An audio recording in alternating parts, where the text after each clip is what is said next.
5 மாதங்களில் ரூபாய் 7,000 கோடி இழப்பு.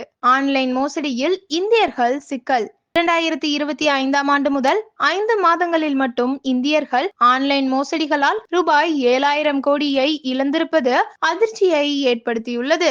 இது மாதத்திற்கு சராசரியாக ரூபாய் 1,000 கோடி மோசடியாகும். சிட்டிசன் பைனான்சியல் சைபர் மோசடி மற்றும் வேளாண்மை அமைப்பு வெளியிட்டுள்ள ஆய்வில் இந்த தகவல் வெளியாகியுள்ளது.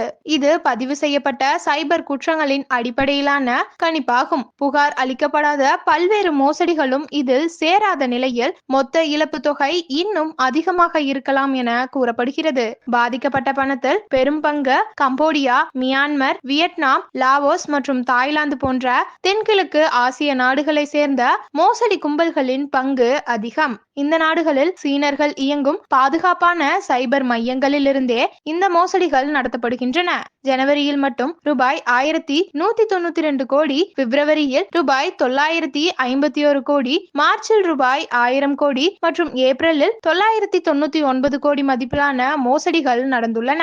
இந்த கும்பல்கள் பங்கு வர்த்தகம், முதலீட்டு சலுகைகள், டிஜிட்டல் கைதுகள் போன்றவற்றை தங்களுடைய மோசடி கருவிகளாக பயன்படுத்துகின்றன. கம்போடியாவில் மட்டும் இதுபோன்று 45 மோசடி மையங்கள் கண்டுபிடிக்கப்பட்டுள்ளன. மேலும் கடந்த காலத்தில் கம்போடியாவில் சுமார் 5,000 இந்தியர்கள் சைபர் மோசடிகளில் ஈடுபட கட்டாயப்படுத்தப்பட்டிருந்தனர் என்ற தகவலும் வெளியாகியுள்ளது. இதேபோல் செய்திகளை உடனுக்குடன் தெரிந்து கொள்ள சதுரங்க மீடியாவை சப்ஸ்கிரைப் செய்து கொள்ளுங்கள். மேலும் சேனலில் பதிவிடப்பட்டுள்ள அனைத்து வீடியோக்களையும் பார்த்து தெரிந்து கொள்ளுங்கள். நன்றி.